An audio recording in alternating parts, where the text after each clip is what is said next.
जय श्री राम दोस्तों। श्री राधा माधव चैनल में आप सभी का स्वागत है। कैसे हैं आप लोग? उम्मीद है बहुत अच्छे से होंगे। आज मैं एक बोध कथा लेकर आई हूँ जो कि आज की जनरेशन के लिए, जो अपने माता पिता को बोझ समझते हैं, उनके लिए बड़ा ही प्रेरणादायी ये कहानी है। एक दंपति दिवाली की खरीदारी करने को हड़बड़ी में थे। पति ने पत्नी से कहा, जल्दी जल्दी काम करो, और कमरे से बाहर निकल गया। तभी बाहर लॉन में बैठी माँ पर उसकी नजर पड़ी। कुछ सोचते हुए पति वापस कमरे में आया। शालू, तुमने माँ से भी पूछा कि उनको दीपावली पर क्या चाहिए? शालिनी बोली, नहीं पूछा। अब उनको इस उम्र में क्या करना चाहिए?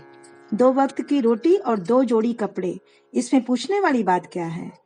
यह बात नहीं है शालू, माँ पहली बार दीपावली पर हमारे घर में रुकी हुई हैं, वरना तो हर बार गांव में ही रहती हैं, तो औपचारिकता के लिए पूछ ही लेती।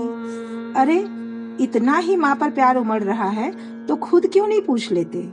झल्लाकर चीखी थी शालू और कंधे पर हैंडबैग लटकाते हुए तेजी से बाहर निकल गई। सूरज माँ के पास जाकर बोला, माँ, हम लोग दीपावली की खरीदारी के लिए बाजार जा रहे हैं, आपको कुछ चाहिए तो?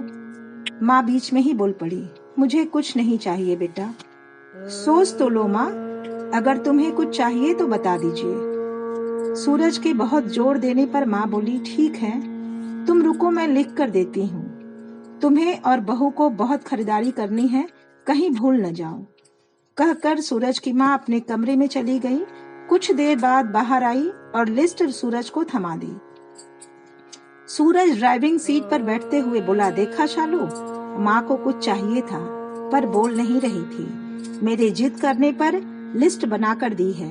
इंसान जब तक जिंदा रहता है, रोटी और कपड़े के अलावा भी उसे बहुत कुछ चाहिए होता है। अच्छा बाबा, ठीक है, पर पहले मैं अपनी जरूरत का सारा सामान लूंगी, बाद में आप अपनी माँ की लिस्ट देखते रहना। पूरी खरीदारी करने के बाद शालिनी बोली, अब मैं बहुत थक गई हूँ, मैं कार में एसी चालू करके बैठती हूँ, आप माँ जी का सामान देख लो। अरे शालू, साथ चलते हैं, देखता हूँ माँ ने क्या लिखा है, दीपावली पे उसको क्या चाहिए।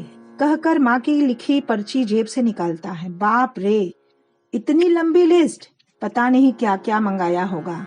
जरूर अपने गांव वाले छोटे बेटे के परिवार के लिए बहुत सारे सामान मंगाए होंगे।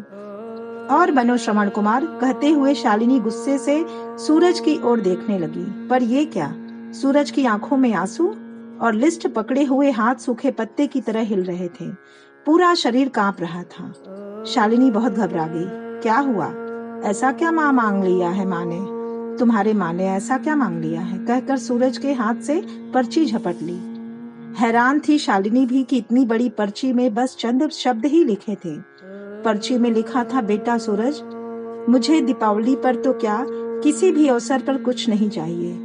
मुझे भी तुम जिद कर रहे हो तो, और तुम्हारे शहर के किसी दुकान में अगर मिल जाए तो फुर्सत के कुछ पल मेरे लिए लेते आना। ढलती सांझ हूँ अब मैं। सूरज, मुझे गहराते अंधियारे से डर लगने लगा है, बहुत डर लगता है, पल पल अपनी तरफ बढ़ती आ रही मौत को देखकर। जानती हूँ टाला नहीं जा सकता है, शाश्वत सत्य है यह मृत्यु, पर अकेलेपन से बहुत घबराहट होती है सूरज।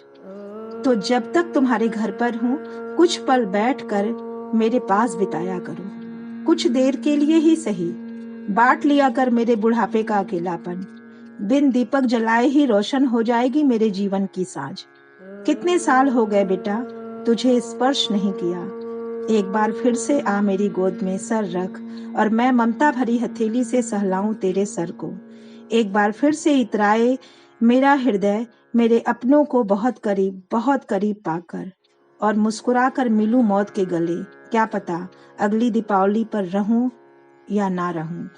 पर्ची की आखिरी लाइन पढ़ते पढ़ते शालिनी फुफक कर रो पड़ी। ऐसी ही होती है माँ। हम लोग भी अपने घर के उन विशाल हृदय वाले लोगों, जिनको हम बूढ़े और बुढ़िया की श्रेणी में रखते हैं, वे हमारे जीवन के कल्प तरु हैं। उनका यथोचित सम्मान, आदर और देखभाल करें। यकीन मानिए, हमारे भी बूढ़े होने के दिन बहुत नजदीक हैं। उसकी तैयारी आज से कर लें, इसमें कोई शक नहीं। हमारे अच्छे बुरे कृत्य देर सबेर होते ही, जरूर देर सबेर होता है, पर हमारे ही पास लौट कर आते हैं हमारे अपने कर्म।